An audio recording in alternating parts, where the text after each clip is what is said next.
शांति की शक्ति से शांति जग में लानी है। ओम शांति। आज की मुरली है 4 दिसंबर 2025 की। मीठे बच्चे, तुम्हें अभी बाप द्वारा दिव्य दृष्टि मिली है। उस दिव्य दृष्टि से ही तुम आत्मा और परमात्मा को देख सकते हो। प्रश्न, ड्रामा के किस राज को समझने वाले कौन सी राय किसी को भी नहीं देंगे? उत्तर, जो समझते हैं कि ड्रामा में जो कुछ पास्ट हो गया वह फिर से एक्यूरेट रिपीट होगा, वो कभी किसी को भक्ति छोड़ने की राय नहीं देंगे। जब उनकी बुद्धि में ज्ञान अच्छी रीति बैठ जाएगा, समझेंगे हम आत्मा है, हमें बेहद के बाप से वर्षा लेना है। जब बेहद के बाप की पहचान हो जाएगी तो हद की बातें स्वतः खत्म हो जाएगी। ओम शांति। अपनी आत्मा के स्वधर्म में बैठे हो। रूहानी बाप रूहानी बच्चों से पूछते हैं, क्योंकि यह तो बच्चे जानते हैं एक ही बेहद का बाप है जिसको रूह कहते हैं। सिर्फ उनको सुप्रीम कहा जाता है। सुप्रीम रूह या परम आत्मा कहते हैं। परमात्मा है जरूर, ऐसे नहीं कहेंगे कि परमात्मा है ही नहीं। परम आत्मा माना परमात्मा, यह भी समझाया गया है। मूंझना नहीं चाहिए, क्योंकि 5000 वर्ष पहले भी यह ज्ञान तुमने सुना था। आत्मा ही सुनती है ना। आत्मा बहुत छोटी सूक्ष्म है। इतना है जो इन आंखों से देखा नहीं जाता। ऐसा कोई मनुष्य नहीं होगा जिसने आत्मा को इन आंखों से देखा होगा। देखने में आती है, परंतु दिव्य दृष्टि से, सो भी ड्रामा प्लान अनुसार। अच्छा समझो, कोई को आत्मा का साक्षात्कार होता है। जैसे और चीज देखने में आती है, भक्ति में भी कुछ साक्षात्कार होता है, तो इन आंखों से ही वह दिव्य दृष्टि मिलती है जिससे चैतन्य में देखते हैं। आत्मा को ज्ञान चक्षु मिलती है जिससे देख सकते हैं। परंतु ध्यान में, भक्ति मार्ग में बहुत भक्ति करते हैं तब साक्षात्कार होता है। जैसे मीरा को साक्षात्कार हुआ। डांस करती थी, वैकुंठ तो था नहीं। 500-600 वर्ष हुआ होगा। उस समय वैकुंठ था थोड़े ही। जो पास्ट हो गया है वह दिव्य दृष्टि से देखा जाता है। जब बहुत भक्ति करते करते एकदम भक्तिमय हो जाते हैं तब दीदार होता है, परंतु उनसे मुक्ति नहीं मिलती। मुक्ति, जीवन मुक्ति का रास्ता भक्ति से बिल्कुल न्यारा है। भारत में कितने ढेर मंदिर है। शिव का लिंग रखते हैं, बड़ा लिंग भी रखते हैं, छोटा भी रखते हैं। अब यह तो बच्चे जानते हैं, जैसी आत्मा है वैसे परमपिता परमात्मा है। साइज सबका एक ही है। जैसे बाप वैसे बच्चे। आत्माएं सब भाई भाई हैं। आत्माएं इस शरीर में आती है पाठ बजाने। यह समझने की बातें हैं। यह कोई भक्ति मार्ग की दंत कथाएं नहीं है। ज्ञान मार्ग की बातें सिर्फ एक बाप ही समझाते हैं। पहले पहले समझाने वाला बेहद का बाप निराकार ही है। उनके लिए पूरी रीति कोई भी समझ नहीं सकते। कहते हैं वह तो सर्वव्यापी है। यह कोई राइट नहीं, बाप को पुकारते हैं।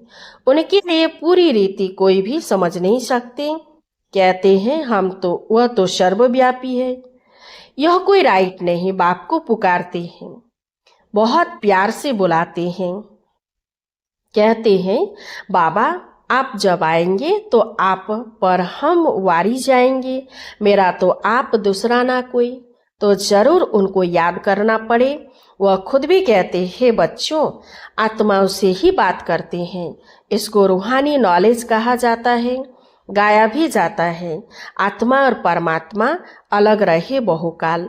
यह भी हिसाब बताया है। बहुत काल से तुम आत्माएं अलग रहती हो, जो ही फिर इस समय बाप के पास आई हो, फिर से अपना राजयोग सीखने। यह टीचर सर्वेंट है। टीचर हमेशा ओबीडियंट सर्वेंट होते हैं। बाप भी कहते हैं हम तो सब बच्चों का सर्वेंट हो। तुम कितना हुज्जत से बुलाते हो, हे पतित पावन आकर हमको पावन बनाओ। सब है भक्तियां। कहते हैं हे भगवान आओ हमको फिर से पावन बनाओ। पावन दुनिया स्वर्ग को, पति दुनिया नर्क को कहा जाता है। यह सब समझने की बातें हैं। यह कॉलेज अथवा गॉडफादरली वर्ल्ड यूनिवर्सिटी है। इसकी एम ऑब्जेक्ट है मनुष्य से देवता बनना। बच्चे निश्चय करते हैं हमको यह बनना है। जिसको निश्चय ही नहीं होगा वह स्कूल में बैठेगा क्या? एम ऑब्जेक्ट तो बुद्धि में है। हम बैरिस्टर व डॉक्टर बनेंगे तो पढ़ेंगे ना। निश्चय नहीं होगा तो आएंगे ही नहीं। तुमको निश्चय है हम मनुष्य से देवता नर से नारायण बनते हैं। यह सच्ची सच्ची सत्यनारायण से नर से नारायण बनने की कथा है। वास्तव में यह है पढ़ाई, परंतु इनको कथा क्यों कहते हैं? क्योंकि 3000 वर्ष पहले भी सुनी थी। पास्ट हो गई है, पास्ट को कथा कहा जाता है। यह है नर से नारायण बनने की शिक्षा। बच्चे दिल से समझते हैं नई दुनिया में देवताएं, पुरानी दुनिया में मनुष्य रहते हैं। देवताओं में जो गुण है वह मनुष्यों में नहीं है, इसलिए उनको देवता कहा जाता है। मनुष्य देवताओं के आगे नमन करते हैं। आप सर्वगुण संपन्न हो, फिर अपने को कहते हैं हम पाप नीचे हैं। मनुष्य ही कहते हैं, देवताओं को तो नहीं कहेंगे। देवताएं थे सतयुग में, कलयुग में हो न सके। परंतु आजकल तो सबको श्री श्री कह देते हैं। श्री माना श्रेष्ठ, सर्वश्रेष्ठ तो भगवान ही बना सकते हैं। श्रेष्ठ देवता सतयुग में थे। इस समय कोई मनुष्य श्रेष्ठ है नहीं। तुम बच्चे अभी बेहद का संन्यास करते हो।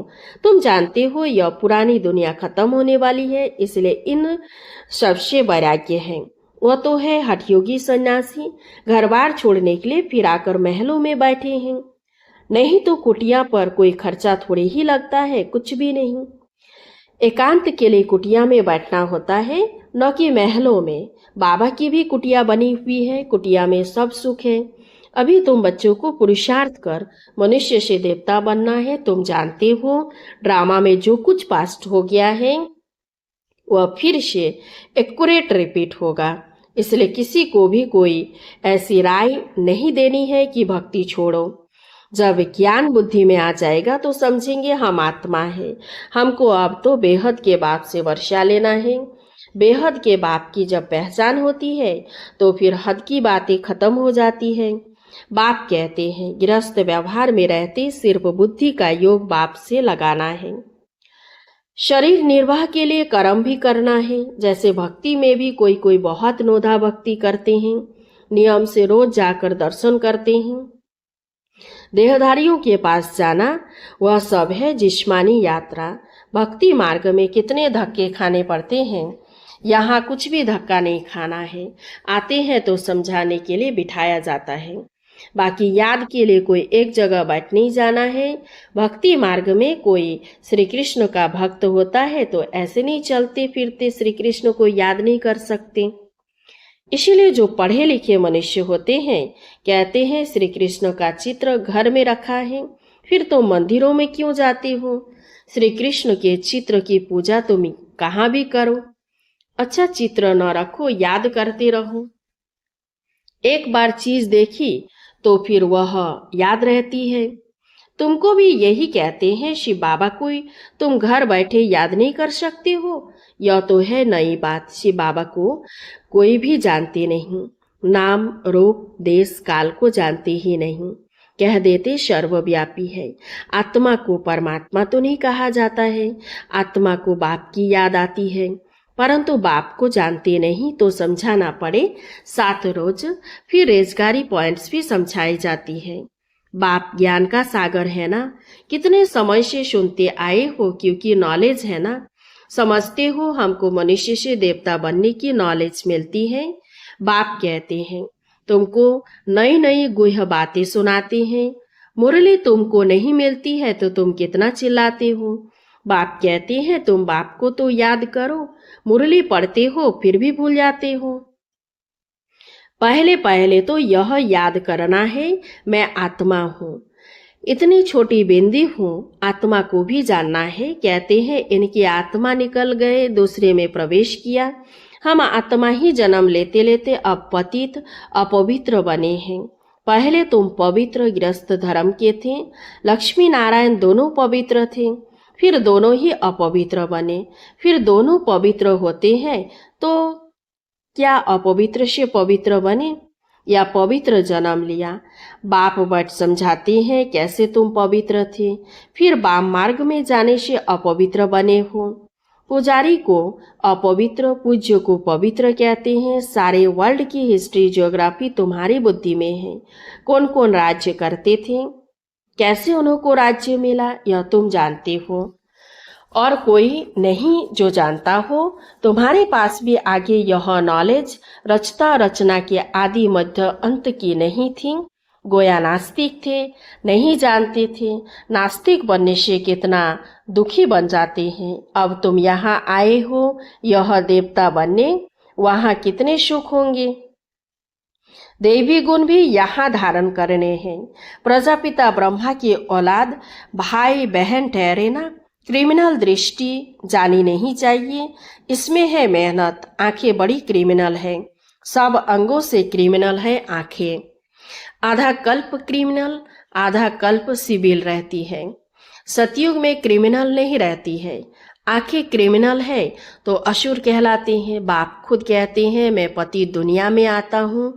जो पतित बने हैं उनको ही पावन बनना है। मनुष्य तो कहते हैं यह अपने को भगवान कहलाते हैं। झाड़ में देखो, एकदम तमोप्रधान दुनिया के अंत में खड़ा है।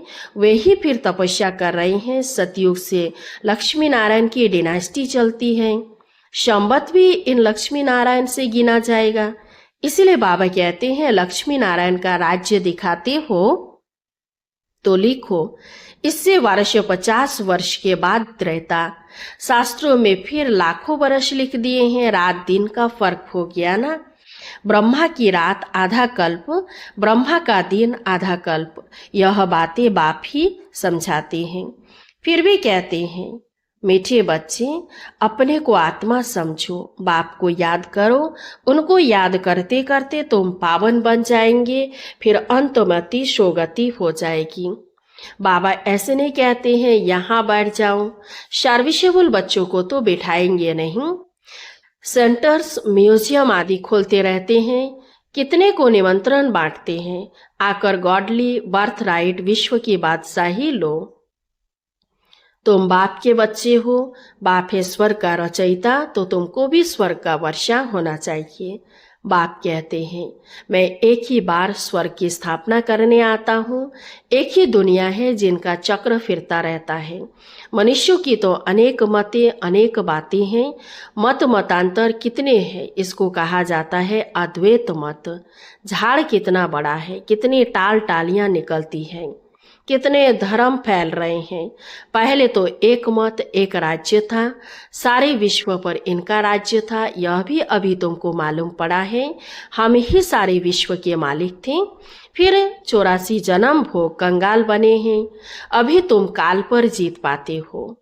वहां कभी अकाले मृत्यु होता नहीं। यहाँ तो देखो बैठे बैठे अकाली मृत्यु होती रहती है।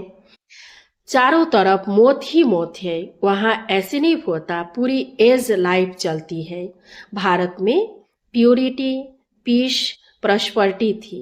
150 वर्ष एवरेज आयु थी। अभी कितनी आयु रहती है? ईश्वर ने तुमको योग सिखाया था तो तुमको योगेश्वर कहते हैं। वहाँ थोड़े ही कहेंगे इस समय तुम योगेश्वर हो। तुमको ईश्वर राजयोग सिखा रहे हैं। फिर राजेश्वर बनना है। अभी तुम ज्ञानेश्वर हो, फिर राजेश्वर अर्थात राजाओं का राजा बनेंगे। अच्छा, मीठे मीठे शिकेलधे बच्चों प्रति माता पिता, बाप दादा का याद प्यार और गुड मॉर्निंग। रूहानी बाप की रूहानी बच्चों को नमस्ते। हम सब रूहानी बच्चों की रूहानी बाप दादा को याद प्यार और गुड मॉर्निंग। नमस्ते नमस्ते नमस्ते। धारणा के लिए मुख्य सार 1 नंबर, आंखों को शिविल बनाने की मेहनत करनी है। बुद्धि में सदा रहे हम प्रजापिता ब्रह्मा के बच्चे भाई बहन हैं। क्रिमिनल दृष्टि रख नहीं सकते। 2 नंबर, शरीर निर्वाह अर्थ कर्म करते बुद्धि का योग एक बाप से लगाना है। हद की सब बातें छोड़ बेहद के बाप को याद करना है। बेहद का सन्यासी बनना है। वरदान, बाबा शब्द की स्मृति से कारण को निवारण में परिवर्तन करने वाले सदा अचल अडोल भव।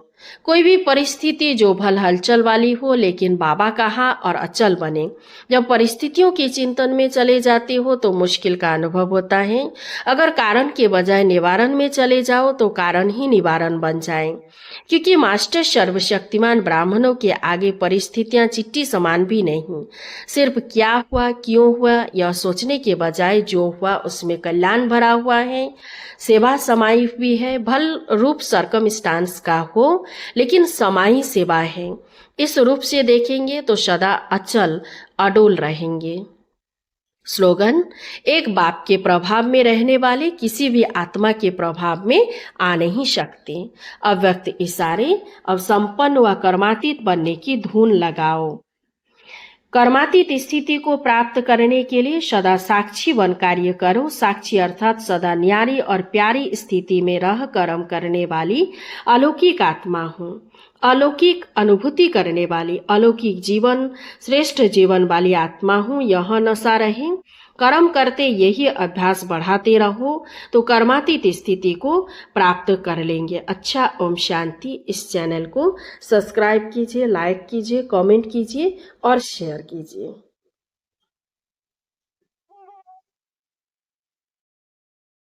शांति की शक्ति से शांति जग